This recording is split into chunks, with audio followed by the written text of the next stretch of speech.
So I guess my first question, we're talking with Brodie Merrill, who is outside of Toronto at the Hill Academy. Brodie, you 38 at this point, I think? Yep. I guess the easiest question to ask you to start this entire interview is, you're playing at a high level at an age when people don't play at high levels, both with the PLL and with indoor in San Diego. So what do you attribute your longevity? Yeah, it's been interesting. I think I've kind of taken a deeper dive into that in recent years. Just as you get to that stage, you kind of look around, and as you alluded to, there's not really many people, my age still playing, and so it's a lot of my teammates are in their mid 20s, and so I think it's a number of factors. Just been pretty lucky with injuries and avoiding major injuries that way, and then just trying to be on a consistent training regimen, and just I think having also a family that supports me and allows me to to continue to commit to it, and then just kind of having a lifestyle that aligns with playing the game at a high level. Do you eat differently at 38 than you did at 23? 100%. Yeah, it's funny. I kind of look back at those times, and I was lucky when I went to Georgetown. One of my good buddies, and roommates, was a little bit forward with nutrition, and so he kind of rubbed off on me at that time. But yeah, for sure. I think you're just a little bit more aware of it, and have a better routine in place. But and yeah, you just the more that you know about it, I think that's a key. Like it doesn't, the way I like to put it, when you get older into your 30s, the margin of error is a lot smaller, right? So you just try to look at those details and a little bit more closely. I'm 66 and I'm still skiing 100 days in the winter and still coaching lacrosse at both club lacrosse and high school. And believe me, nutrition is everything. So to that point, I mean, a lot of it's just keep going too, right? And keep being active. The less you're moving, the less that you're training, it makes it harder. So that's been key. Is part of those good genes mom and dad? Yeah, 100%. But as my dad would admit, mostly my mom. She was, I think she was the best athlete in the family, and grew up playing a lot of different sports, and was a gymnast and basketball player. And the two of them met at University of New Brunswick, where my dad was a quarterback on their football team. And so, and they were both phys ed teachers as well. So sports has always been a big part of our family. I guess the last question, and just to get off of this one, but who's not the better lacrosse player, but who's the better athlete, you or your brother? We're different. Like I'd say that and that's why we've been teammates. And I think a lot of, I think we kind of complement each other well, even our personalities working together at the Hill. Like we're pretty different. But he's always been really kind of feisty, relentless, tough. Always displayed really strong leadership qualities right from a young age. And so, it's been nice having him, that's been a huge factor for me, is just always having him kind of pushing me throughout the years and competing.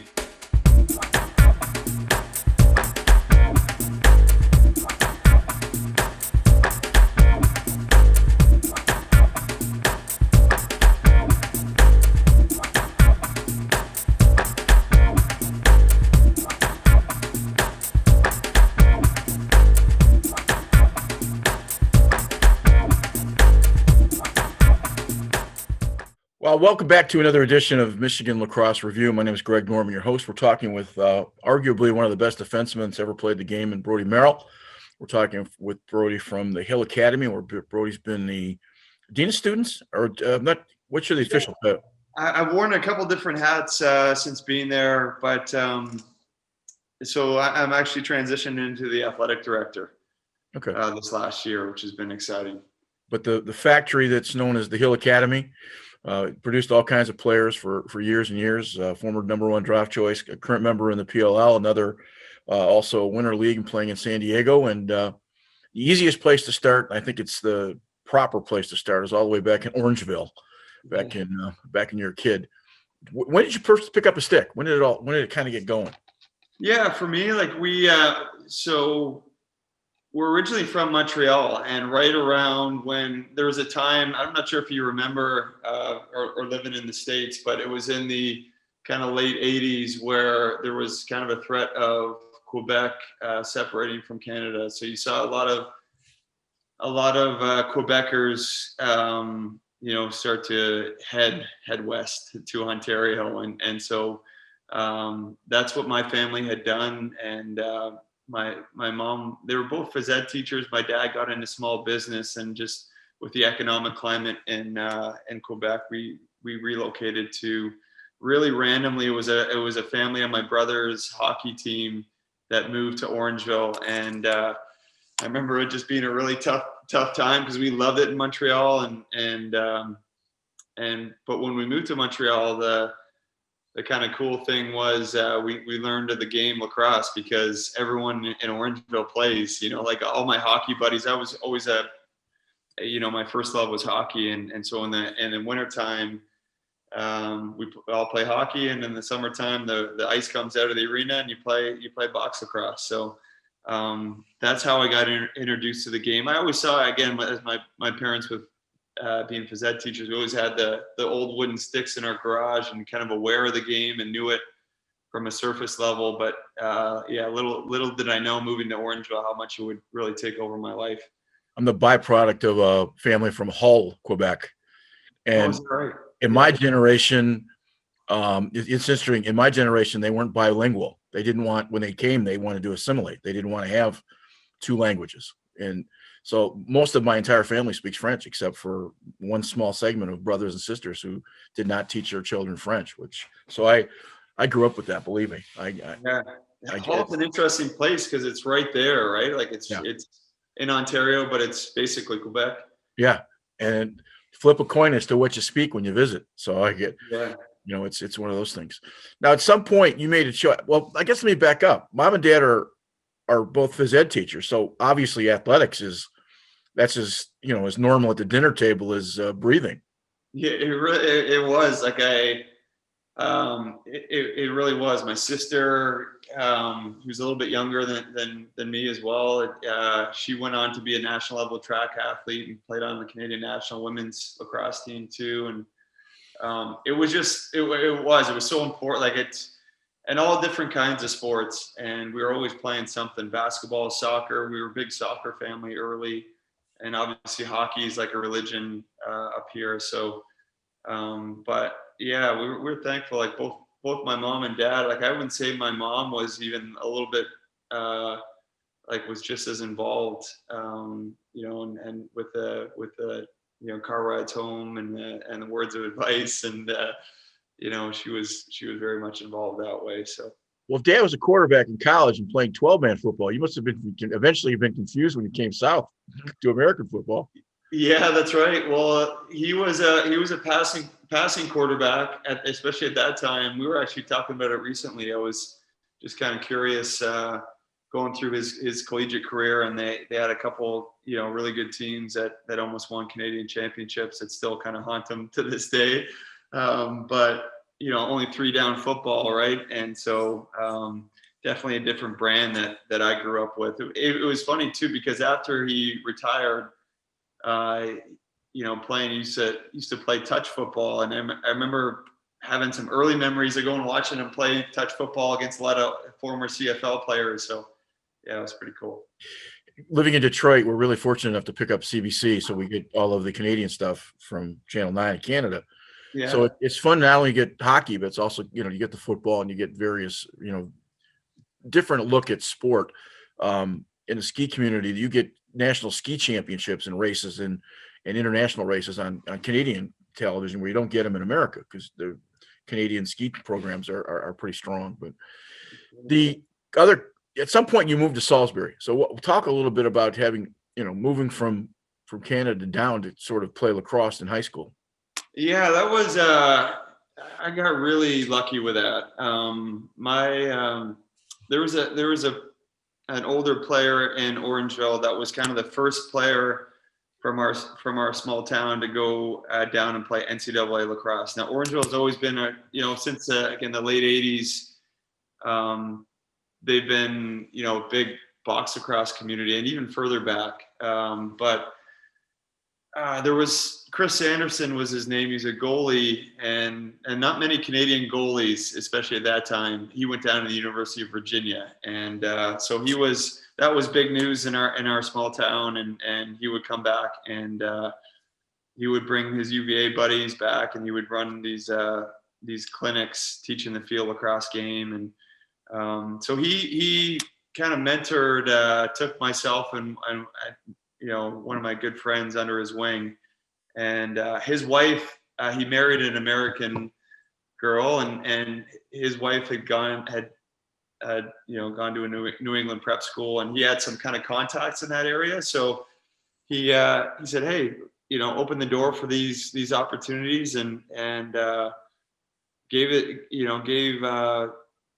Kyle Miller, my good friend, and I the opportunity to go to Salisbury. Connected me with the coach there, Brian Rogers, who was a coach there at the time, who then went on to Georgetown and Hobart. But so that was the introduction. It really was kind of a life-changing experience for me, and was able to really grow as a student, as a player. Hadn't played a lot of field lacrosse, so. Had some great coaches there, and that's what kind of opened the door at the next level. Mr. Sanderson is a legend, even across this side of the pond. He's if you don't know anything about lacrosse and you don't know anything about Canadian lacrosse, think of all the folks he's influenced. And unfortunately, he succumbed to cancer, 6 years ago? Yeah, it was around there. Time's flying. But yeah, it's a pretty remarkable story for those. He was really a catalyst, and people think about the Gate brothers and guys like Mike French and Dave Huntley, and I think Chris Anderson is right up there with those guys, just in terms of the impact on Canadian lacrosse, and so one of the best international players of all time, for sure. If you'd have stayed in Canada and not had the 2 years at Salisbury, do you think you would have been as far along in the game? I think about that often, because it was a twist. It really was a twist of fate. I definitely would not have had the opportunity to go to a school like Georgetown. That definitely helped. Just in terms of growing, maturing as a person, student, player. I wouldn't have been as far along, I don't think, in field lacrosse either, right? Especially at that time, NCAA programs weren't recruiting a lot up here. There'd be the odd player that would go down there and kind of right place, right time, but certainly not the way it is now. So, definitely look back with a lot of just thinking how lucky I was to have that opportunity. Is Salisbury like the Hill? It's a prep school, so it's got the 13th year. Got that extra year. Yeah, exactly. And a lot of the Hill is kind of modeled off of that experience that I had here, had at Salisbury. Just we never had anything like that in Canada, and so it's definitely heavily inspired and influenced by that experience. And I actually went back. I repeated my grade 11 year at Salisbury, which as often happens in that prep school environment, which was really good for me, and then ended up staying for grade 12 as well. So it was a great stepping stone. As you're coming out of Salisbury, did you at some point you recognize that your talents are better than others? I wasn't really a late bloomer.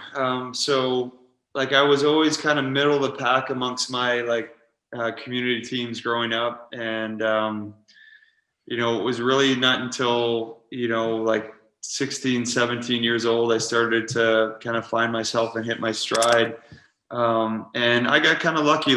I mentioned Brian Rogers. He actually recruited me to go to Salisbury, but I never played for him there. And then he went, as I mentioned, went to Georgetown, and he recruited me to go to Georgetown, but when I got there, he before I had a chance to play for him, he went to Hobart. And so I had this guy that, I still keep in touch with today, that was really influential. that I never got to play with, but he opened up these two massive doors for me. And so I think him knowing and being in tune with Salisbury and kind of following me along there, he was able to kind of make that connection.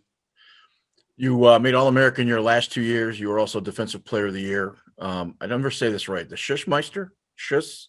Yeah, I can never get it either. I think you got it. Yeah. I think it's the Schuss. I don't even know what it's named after. Is there somebody famous named Schussmeister? That sounds more like a skiing award than it does a lacrosse award. Yeah. But obviously, recognized as the best player. It just a kind of a side note. Long stick, short stick. What I know you play short stick obviously as a box player, but what gravitated towards long stick as you're developing? Yeah, so it was kind of a funny story. Like, as I mentioned, Chris will come back and run these clinics with his UVA friends, and I just thought and again, I was getting to be 15, 16 years old, and it was right around the time that the under-19 tryouts were coming up for Team Canada. And again, especially at this time, very few goalies, face-off guys, and defensemen. But like a surplus of middies and attackmen, and so I knew I wasn't going to make it as a midi or an attackman, and so I picked up a pole, and that was my first experience with it, and ended up making the team and playing against. That was an eye-opening experience. Playing against, I was covering Connor Gill, who had just won the MVP of the national championship, and then like players like Kevin Cassis and BJ Prager, Scott Schroeder, who ended up being our goalie at Georgetown. But that was my first experience playing a pole, and it was trial by fire for sure. You said that in this particular case, you end up, you're not sure if you pick up a short pole, you could have made it as a midfielder attack. But if Chris is a goalie, you end up as a defenseman. If Chris would have been a great attack, is there a possibility you might have ended up playing attack? I don't think so. I think that it was just a window and a little bit of an opportunity. And I think that sometimes, I'm sure you see this so much in like youth lacrosse and the coaches that you've coached over the years, is that some players say, no, I'm only an attackman, right? Or, right. I'm just a midi, or, for me, it's just, if you have that mindset, just try to get your foot in the door, and try to get an opportunity, get on the field. And that was really just my mindset. And then my, kind of a bittersweet story is that Chris, so my best friend who I mentioned, I went to Salisbury together, a guy by the name of Kyle Miller. He chose to be a goalie after Chris. And so we were both in these kind of non-traditional Canadian positions. And we all played on the national team together in 2006 and won a gold medal there. So that was a pretty cool experience where we were all together and on one team. So talk a little bit about Kyle. Kyle passed away, I think, of cancer, if not mistaken, in 2013. Yeah, it was right around the time he passed, right around the time that Chris did, within about a year or so. And yeah, Kyle and I played every team to get on every hockey and lacrosse team together. He was one of the first people I met when I moved to Orangeville, and it was like we all have these friends where you kind of hit it off, right? We both love sports just as much, and we were always playing backyard kind of lacrosse and hockey, road hockey, and even through high school, like we weren't the big party guys. Instead we were playing snow football on a Friday night, stuff like that. So yeah, I mean, he's so our sophomore year, it was the first time we'd ever would play against each other. He played for Cornell, I played for Georgetown, and we had a neutral site game at Syracuse scheduled, the very first game of the year.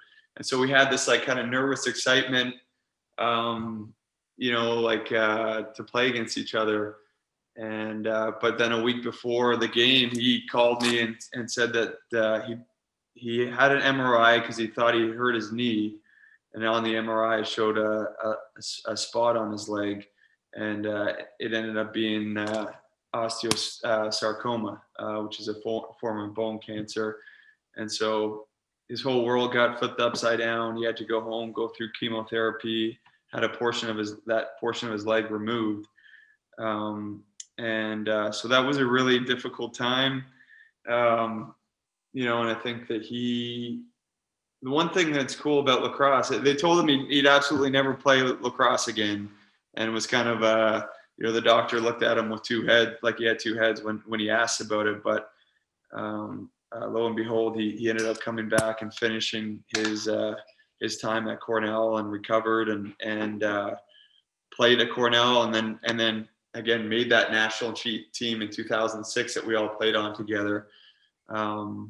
And then so I had really beat cancer that the first time around, and then it was about 8 years later it resurfaced and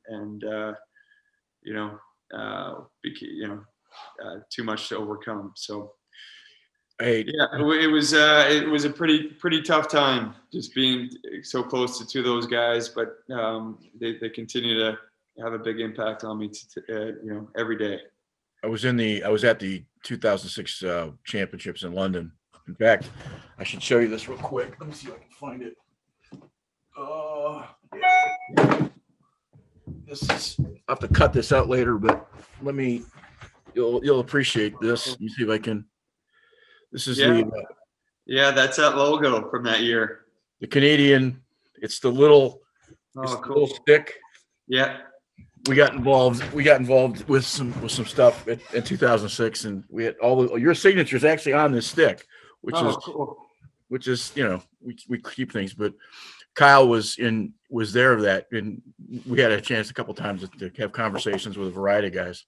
He was a first class guy. Yeah, he was for sure. It was it was an amazing experience. Like obviously getting to play with Gary Gait and all those great Tom Marichek, the legends there of the game that Kyle and I were kind of the younger guys on the team, but getting to play with Chris was pretty special. I talked to Gary a couple of weeks ago. We're working out an interview with him. The fourth quarter of the game on Sunday against the Americans, when you guys had lost on Sunday, the previous Sunday for the exhibition game, 16-15. Yeah. I don't think scored that last second goal in the round robin. Yeah.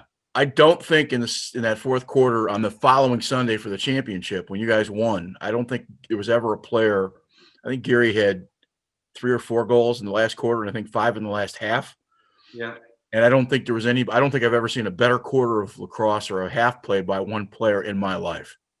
It was funny because he was obviously older in his career, into his later 30s, and I actually played with him that MLL season prior, and he won the MVP of the league. Right.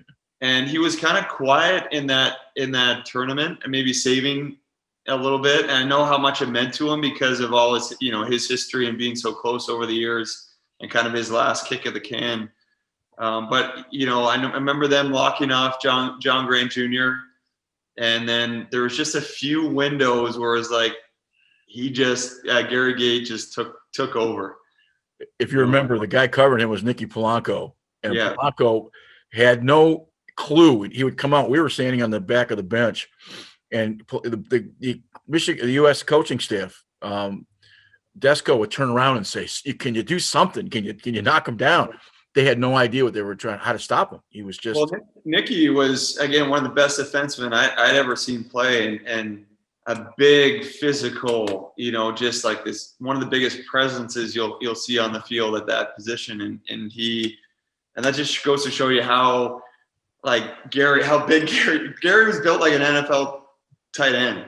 He was really right with but with the unbelievable skill too to complement it. So. Well, the rest of the story on Sunday when he was sitting in a bucket of ice, the exhibition Sunday night, my 15-year-old son and I walked by. We had forgotten our camera. And my son looked at him and said, "Sir, are you really kind of getting too old to play this game?" And nice enough that when we were coming to the press conference on the following Sunday, he handed him his stick. He says, "You still think I'm too old?" So I thought that was a great story. Go back to he's the best. From 2006, you obviously are the first player taken in the NLL draft. What was your degree What was your degree in from Georgetown? And I was in the business school there. I was a major in marketing, and so I didn't really know what I wanted to do. And it wasn't a school, like growing up, I wanted to be a phys ed teacher like my parents. And you know, and I remember even looking back to go back to Salisbury, I got drafted to Portland, and that was really exciting because that was just one area of the country that I had never been to. And so it was almost like the timing was perfect in that, you know, again, just graduated from school, not really knowing what I wanted to do or having no ties. And so I just, you know, packed up and headed out there. So, well, we're working at a time when you're not exactly making the kind of money that football, basketball, and baseball making. I mean, to be a professional lacrosse player, you almost had to have 17 other jobs, part-time jobs, to supplement your full-time vocation.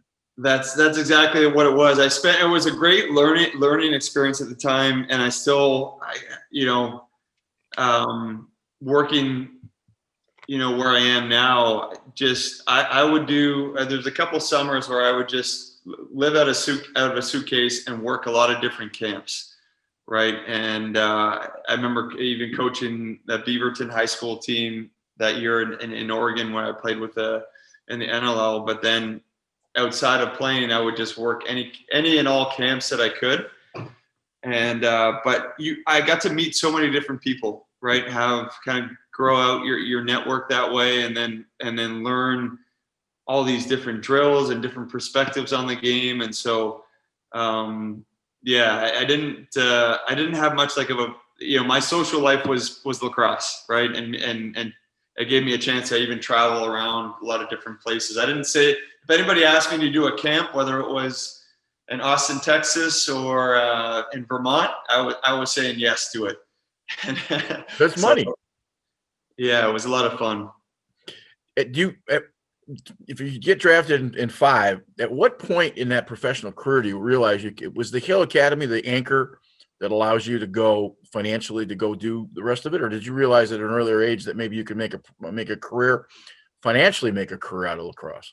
Well, it ended up being a great compliment because, you know, like so the Hill started in my second year of professional lacrosse, and I felt like we can kind of grow and parallel. And yeah, it was great in that I had some supplemental income. Like professional lacrosse is a great, I guess, part-time, right? Like it's only restricted to the weekend. So, you know, you can build a career, you know, you can, you know, have a full-time job and then make some good, you know, some good money on the side, you know? And so that was it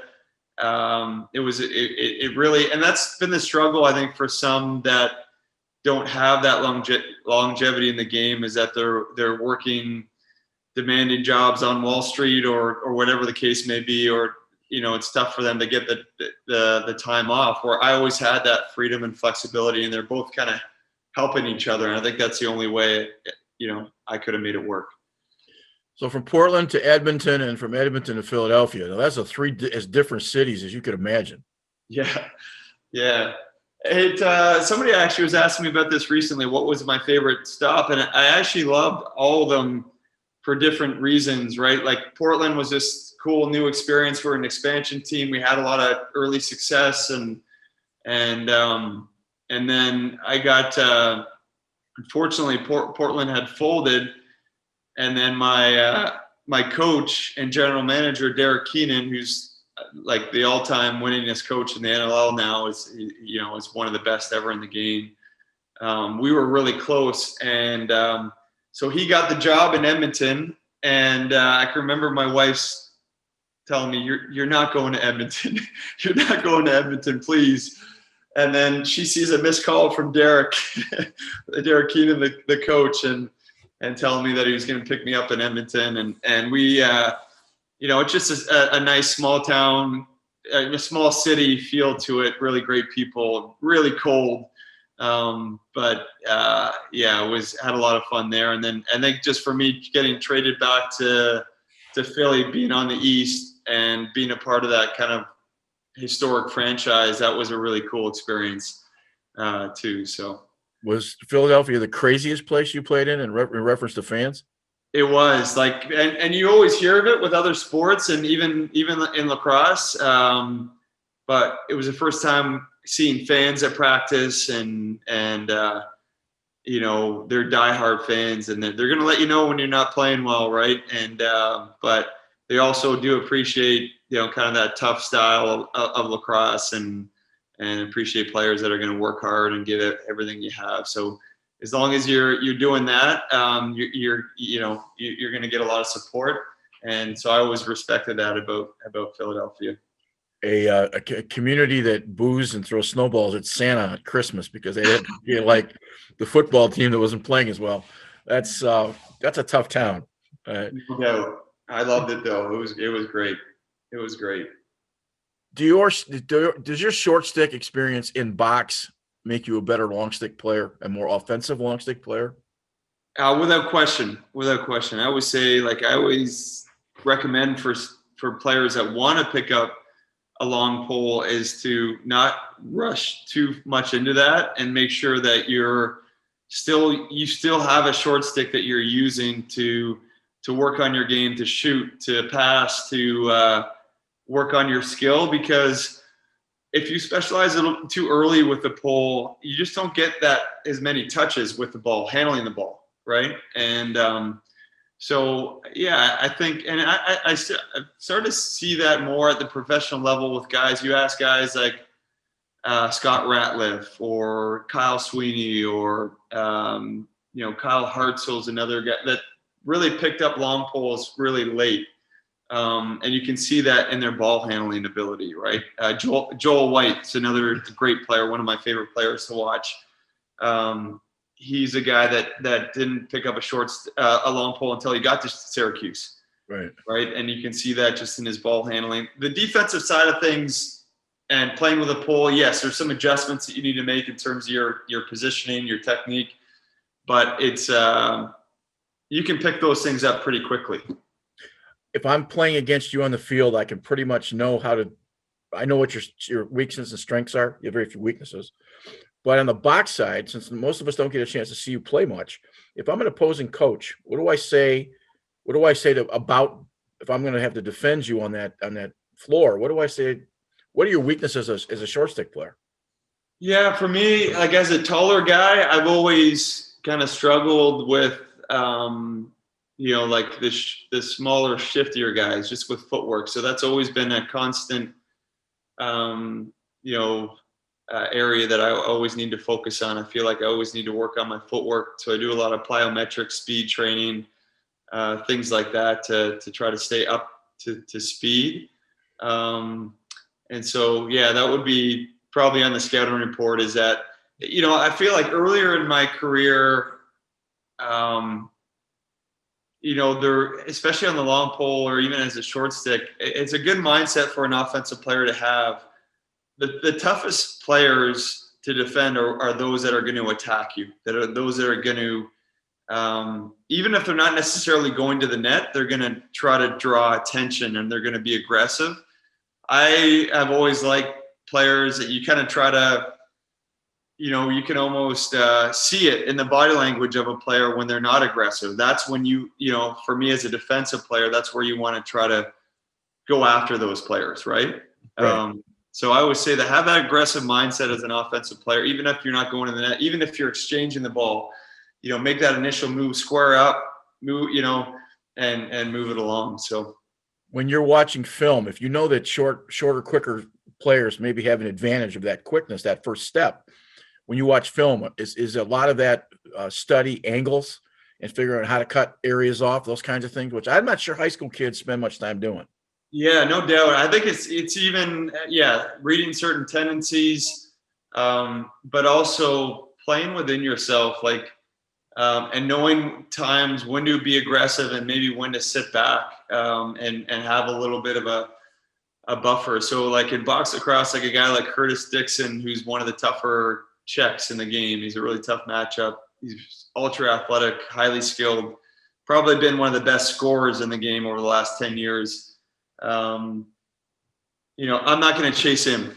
I'm going to kind of be patient and play within myself and not overextend myself. And then when they get to that area, just be really, really physical. So that's the way I try to make up for my, especially as I've gotten older, my foot speed is just trying to stay within myself, play good angles, play good positioning, and then be really hard to play against in those areas. So be really physical and try to, create some space for yourself. Don't think the level of talent matters. We tell our kids all the time to make sure you size up your opponent. If you're 5'3" and the guy you're playing against is bigger, stronger, faster, and is 6'9", you're not going to outmuscle somebody. Yeah. So you've got to look at your opponent and make some determinations and play them accordingly. And I think sometimes we get lost in the toughness aspect and some of the things that go with that. And that's just not the way you play the game. Yeah, you're right. I think that's actually a good way to look at it. You are kind of sizing up, even now, like different matchups. And now I'm primarily, my game's evolved into more of an inside defenseman and guarding more off-ball guys. But there are some times where like a Matt Kavanaugh, for example, matched up with him at times where he's a smaller, shiftier guy. And so, okay, I got to play him a little bit different than I would play a Jules Henningberg, right? Who's more of a bigger body, would post up at times. So, yeah, for sure. For you, it's harder on the smaller guys, or is it or versus just a Petrovic or a Rabel or somebody large? What do you find more trouble in? I would rather the bigger kind of lumbering guys. I feel like I match up a little bit better with those type of players. I'd say that Rabel in his prime, though, he was a little bit kind of like Gate in that he was a little bit he had that physical, he really tough matchup that way. Big, strong, biggest, strongest, fastest guy in the field and can just rip the ball both hands. And so, for me, I've always, even from going back to guarding the quickest guy I've ever played against, Mike Powell, those are the guys that really have to give a little bit more gap to make sure I'm using my long pole, getting my hands out in front, creating that space so I can have a little bit more of a buffer. I want to talk a little bit about the PLL and a little bit about the Hill, but I do want to touch on the uniqueness in San Diego. Now you're out in San Diego playing inside. We mentioned in the pre-interview that you're playing with Cam Holding as an old Michigan State guy, a little Michigan guy, so that's kind of the connection. But it's really unique right now in San Diego, is it not? And I say it from the standpoint that it's almost like it was in the early days of American box inside, where you guys are drawing 10, 12, 14,000 fans a game.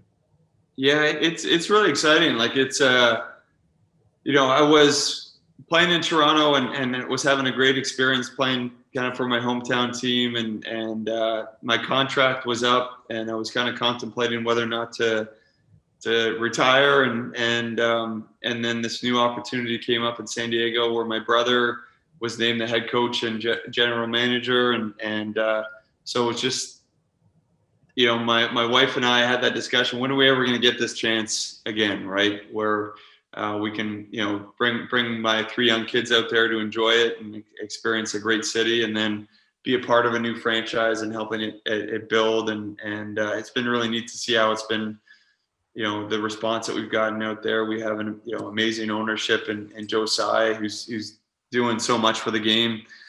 And really growing the game with his involvement in both the PLL and in San Diego. It's a pretty amazing situation.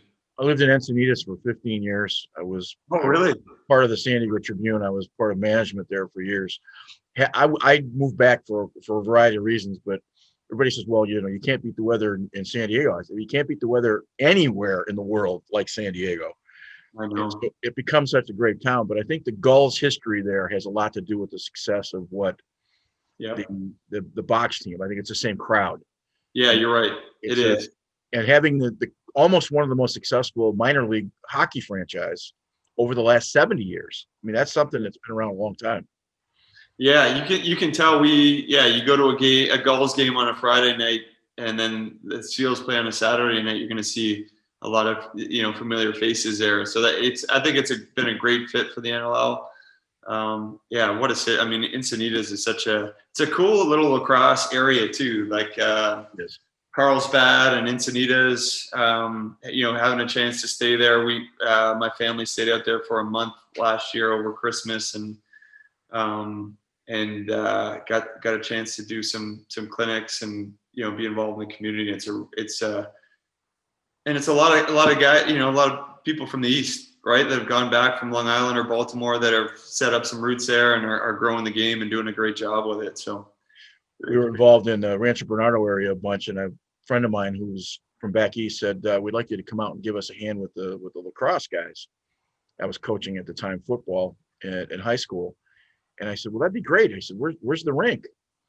And kind of, I've said this story a couple of times. And I said, well, where's the rink? He says, well, we play on a field. I said, well, no, you don't. You play on a rink. The only experience I had was a Canadian was a box player. I have no idea. I'm 30 at the time. This is 35. This is 40 years ago. So, we play on the field. So it was interesting because Torrey Pines, Rancho Bernardo, a lot of those programs have now become sort of national level programs. Torrey Pines has produced as many Division 1, 2, and 3 players as almost anybody. Yeah. So instead of graduating to the stand, when you go to California, see a high school basketball game and see 300 people in the stands, and then go down to the beach and see the same school play high school volleyball and see 1,000 people show up. Yeah. Just a different kind of place. Talk briefly about Cam Holding, and I only say that from a teammate standpoint. He's a connection, so I just thought it might be interesting. Yeah, for sure. Cam is like he's just a great leader. I think he's had a great story in that he's kind of had an unconventional lacrosse past, and wasn't highly recruited. Kind of went to a smaller colleges, was down at Florida Southern, I think, and then he went to, finished in Grand Rapids but then, and I can remember him trying out for when I was in Edmonton and being kind of one of the last cuts, but just kept sticking with it and working. He's a relentless, kind of person. And over the last, I'd say, 5 to 7 years has been one of the more consistent NLL players. And he still has scored one of the biggest goals in Canadian field lacrosse history, right at the end of, I think it was the third quarter, for us to go up by, I think it might have made it was just like a turning point goal. He stepped in and ripped a low to high shot, and I can still see it. I don't think I've jumped higher, after celebrating that goal, but yeah, and I know he's made a big impact in Michigan and won a national championship with Michigan State. And I mentioned the name. Close, good friends. Yeah, no, I mentioned the name because I think he's a perfect example of, if you think you don't have to be Gary Gait or Brodie Merrill. If you want to work at this game, listen, you have to have some talent, certainly. But he's a perfect example. If you just sort of unrelentless, unbridled passion and just keep pushing, you can certainly make it. No doubt. He's definitely a great example of that. All right, let me just have you touch briefly on the PLL. So this is, at this point, you're what, 36? 35, 36, 37? I'm 38. So 35? Yeah. What's that? Paul comes up with the idea that we're going to have this traveling circus. Oh, yeah, at the time. Yeah. And so you and Greg and a number of guys who are in the latter stages of your career decided this is a good opportunity. I think it's turned out to be the success that they thought it was going to be, because obviously you guys have done really well.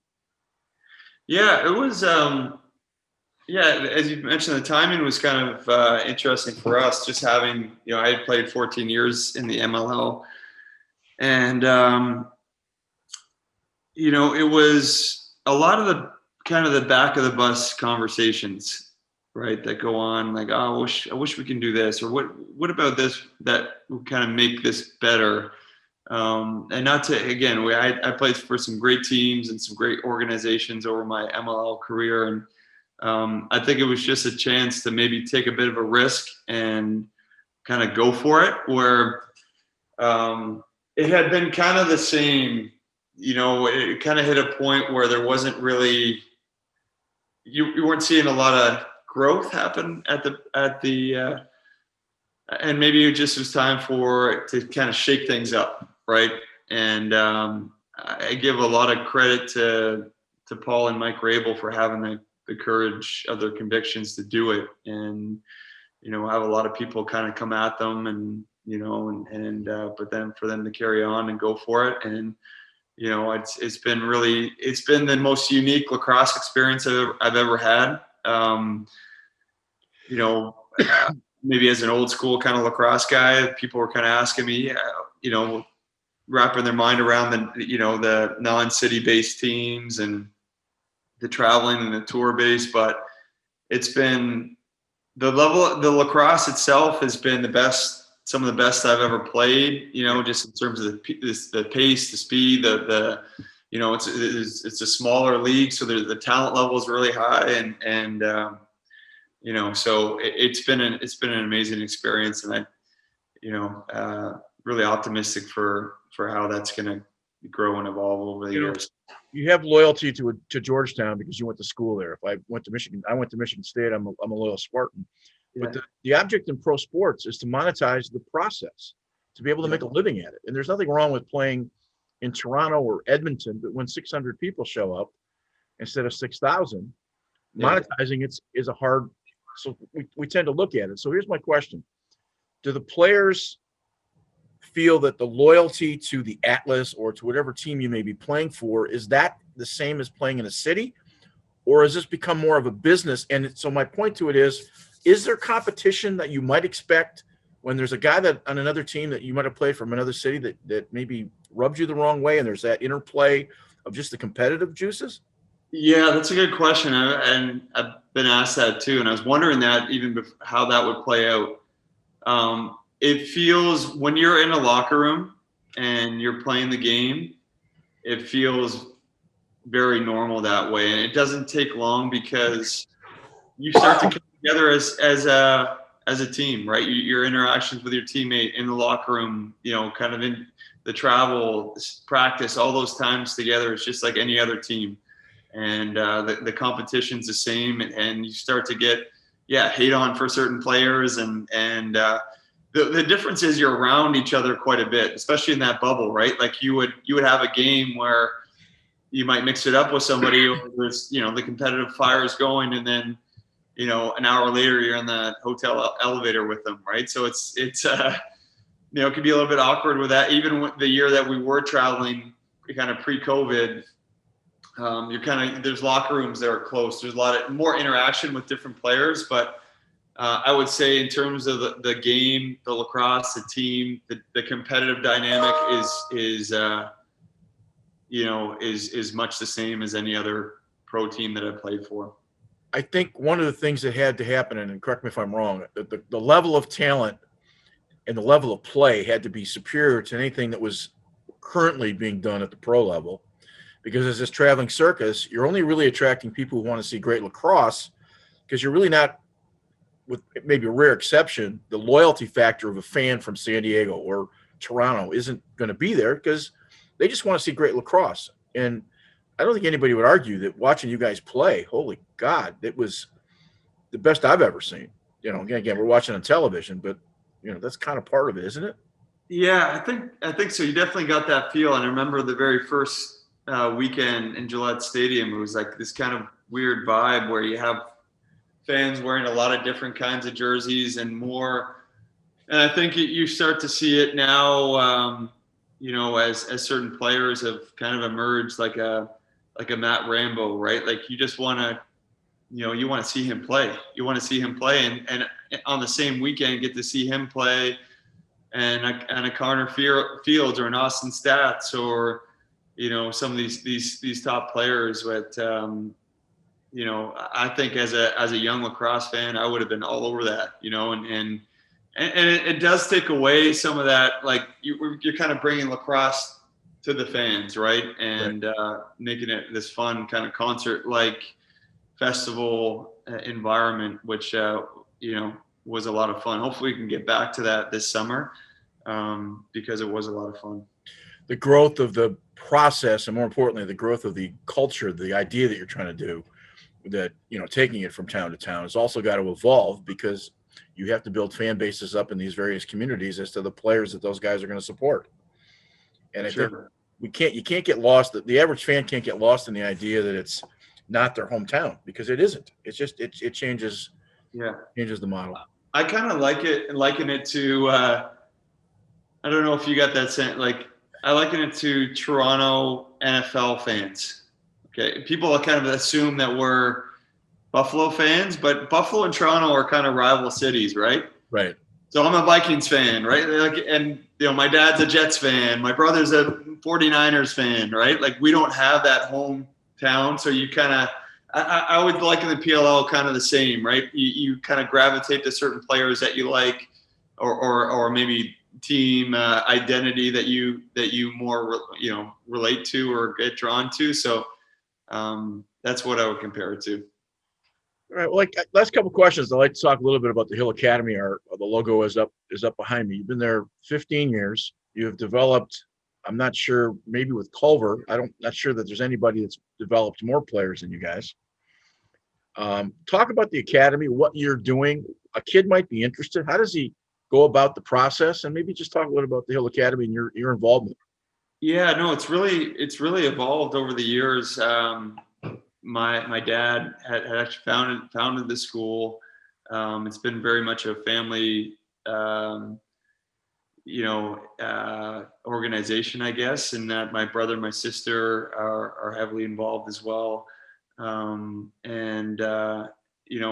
dad has since retired. He was a longtime teacher at the Hill.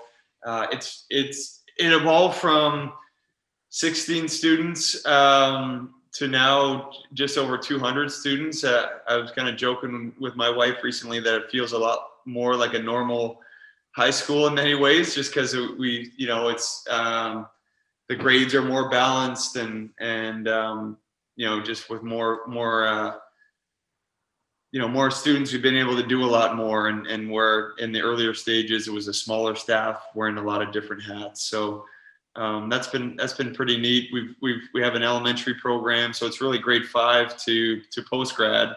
So we've had some American students come up, either some that are in kind of non-traditional lacrosse areas that they don't have a lot of competition or coaching where they want to get to a higher level, and then others that will come from maybe strong lacrosse programs and come for a PG year, right? So it's really why we started. Kind of goes back to my story with Chris, right? It's just trying to be Chris for that next group of kids coming up, right? And trying to open up doors that maybe not they wouldn't otherwise have, and there's so much. Like, Ontario is such a great lacrosse area. There's so many great lacrosse players from this area, and so it's just really trying to be help them grow and develop and mature academically, kind of providing that same experience that Salisbury did for me. Would it be fair to say that the Hill is sort of IGM like in Florida, where you're going to both talk a little bit about the education at the Hill, and then I guess the other question I had is, if I'm not from Toronto, is there dorms? How do you live there? Yeah, so we just actually transitioned to a brand new campus this year. It's been a long time coming. Prior to that, we've been in a number of different facilities, and so this year we actually found a stretch of land just outside of Orangeville in a town called Caledon, and so we actually have 60 dorms. It used to be a really nice conference center. So we've been able to convert the conference center into a school and build classrooms out. And we just built a turf field as well. And so, it is, first and foremost, we want our students to get a great education, a great experience where they're going to, grow their character and their, find themselves as young people and young leaders.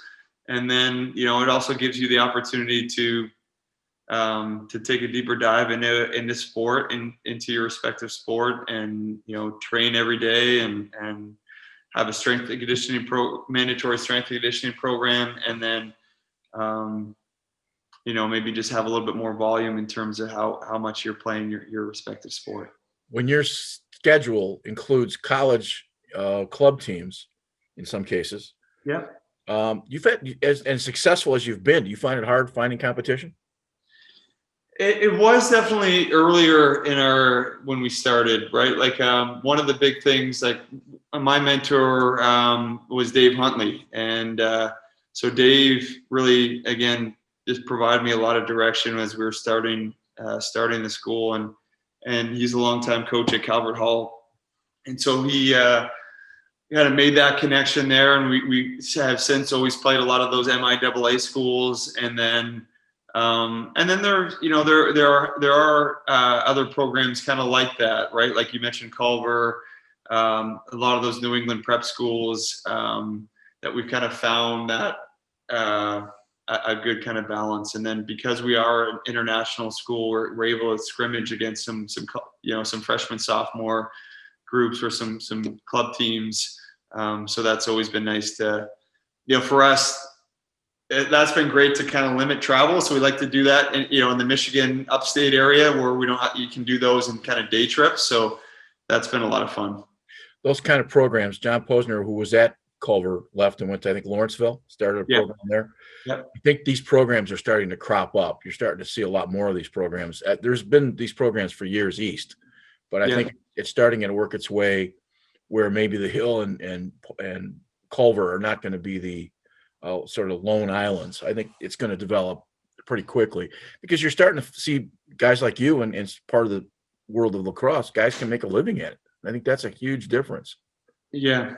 I mean, it's been interesting because you're right. We did it up here just because there was nothing really like it, and we wanted to again provide that field lacrosse experience to those that didn't really have it before. And there's never high school lacrosse like in my hometown, right?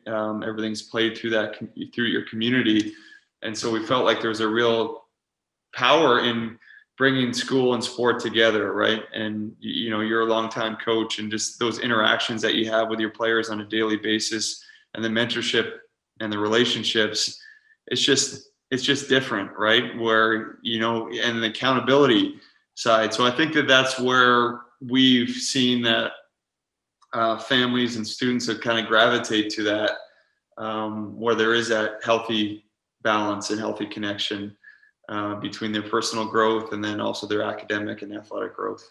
Answer or don't answer. How expensive is Hill? And you don't have to be specific, but how much is, if a guy from the States wants to come to school there, are we talking 5 figures, 6 figures? No. So it'd be 5 figures. So it's significantly less than like some of those, the IMGs or the New England prep schools of the world.